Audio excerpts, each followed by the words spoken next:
រែងកាត់ពីរឿងប្រាក់ខែតើនៅស្រុកខ្មែរប្រាក់ខែច្រើនណាស់មែនទេមុននឹងនិយាយត្រូវតែចេះគិតរីរេព្រោះអីស្រុកខ្មែរប្រាក់ខែតិចច្រើនខុសគ្នាបងអូនទាហ៊ានប្រាក់ខែ120រស់នៅតាមព្រៃការពារទឹកដីខេមរាមានប្រពន្ធកូននៅផ្ទះចាំថែរក្សាចាក់ចោលគ្រួសារដើម្បីក្តីសុខប្រជាបានបីបន្តិច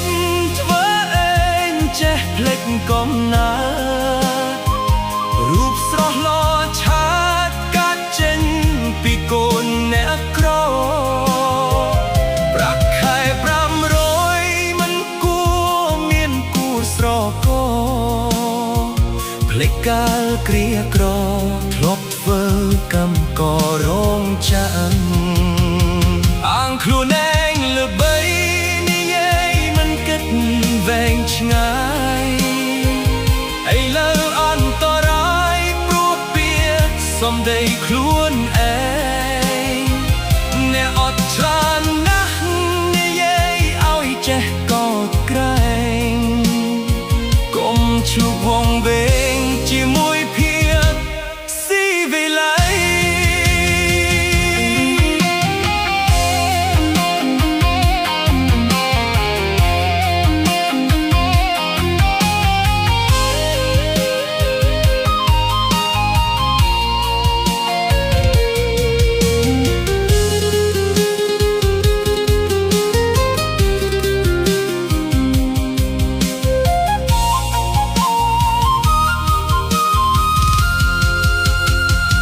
បាល់បីបន្តិច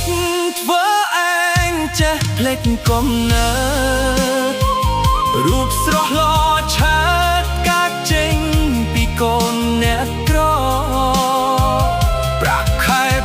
500មិនគួរមានគូស្រករភ្លេចកាលគ្រាក្រធ្លាប់ធ្វើកម្មកររោងចក្រអាងខ្លួនឯងល្បីវែងឆ្ងាយឥឡូវអន្តរាយព្រោះពៀសំដីខ្លួនឯងអ្នកអត់ចានណាស់និយាយឲ្យចេះកោតក្រែងកុំឆ្លុះវង្វេងជាមួយភាព